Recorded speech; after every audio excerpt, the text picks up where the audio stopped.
Have $50,000 saved and you're considering possibly retiring one day, this video might be for you and could be a reminder of why I think rural real estate is probably going to be the best bang for buck and going to get you there faster than any other investment. So the first thing we're going to go through is what's the problem. So the problem is eventually we all get tired, we all get old, we're going to get bored of our jobs. Maybe I'm wrong, but I personally think I did. I used to be a gas station clerk, used to be in pharmacy for almost 15 years, and although I still love the people, I love the work I do, sometimes the work is a little bit monotonous. So yeah, sure, I can make $170,000 every single year if I worked my normal hours as a pharmacist, but for me, I know I still got about 35 years of life. Hopefully, if I don't get in a car crash and die, if I make it, thankfully, I want to enjoy the rest of my 35 years and I want to try something different. That's all.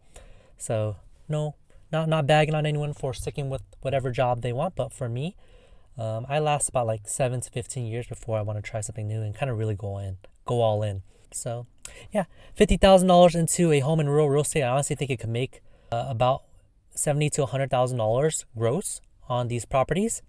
They are in places like West Virginia, Kentucky, Ohio as of October 2024. I'm finding tons of these deals. So if you're looking for at least a 30% return, this could definitely be an easy option. And honestly, after owning homes in San Diego where I live and Airbnbs in Oceanside and in Joshua Tree, it's about the same effort. So if you go ahead and make these really nice homes in San Diego and you buy them for like $1 million, put 20% down, that's $200,000 off the bat, or even 10% down, $100,000 off the bat. And you do the same exact thing in these rural places like West Virginia where you're buying homes for $200,000, which I've done multiple times, and including my students. Like we have dozens of properties here we've purchased for around the $200,000 mark.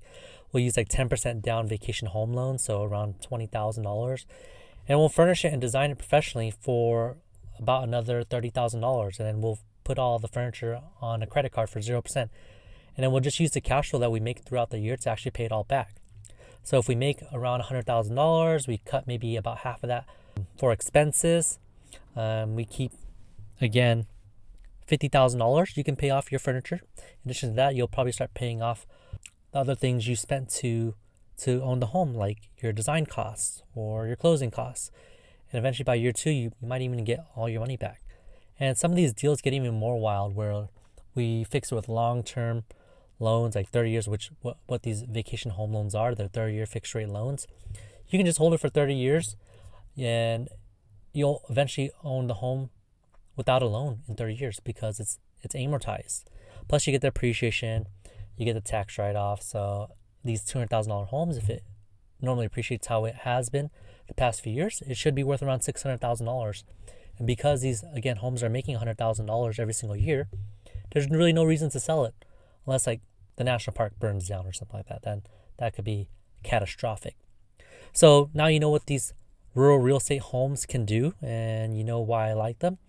And if you ever want to learn how to set them up, just hit the follow button. I'll post some of those videos later, or you can go to my website. But here are your other alternatives. So you can buy these long-term rentals that will make you about $300 per month, and you're pretty much investing, I don't know, whatever it is for a down payment nowadays in certain areas. So if you buy, again, a home in San Diego for 10% down, you put $100,000 in, and maybe you cash flow like $100 to $500 per month as a long-term rental. Midterm rentals are pretty dang good too, so that would be the other option. But most midterm rental strategies don't work very well when you go all in on like a short-term rental market. So something to keep in mind is just targeting different strategies.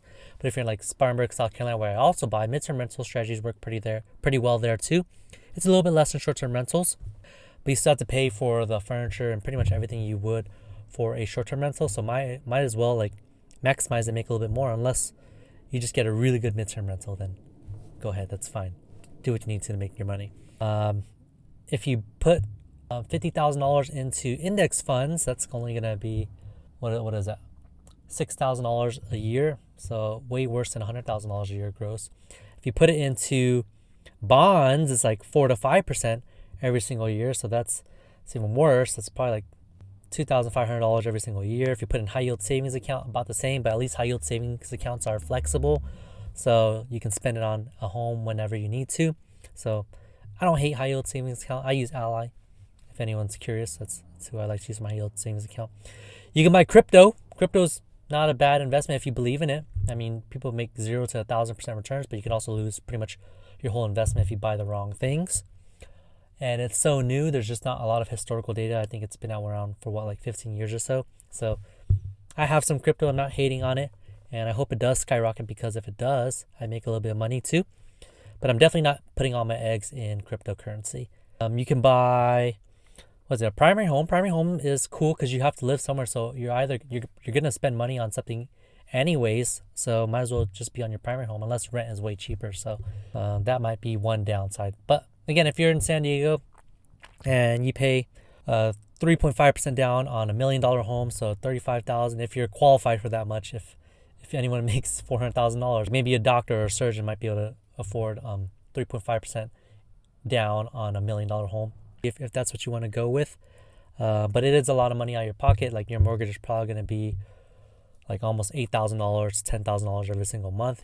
Rent in San Diego for a home right now, you could probably get for around like $5,000 to $6,000 for a 4-bedroom home like that. Just a heads up. So you can house hack. House hacking is always great. I gotta say, like, that might be the one strategy that's gonna outperform short-term rentals, because you gotta live somewhere, so you're saving money on that living cost. Plus you get the appreciation of real estate, and you get the tax write-offs, and you get the amortization still. So you get a lot of the benefits, plus you have the option to short-term rental. The downsides, you can only do like one, because there's only one of you, unfortunately, to house hack. But yeah, $50,000 in real estate, probably one of the best investments.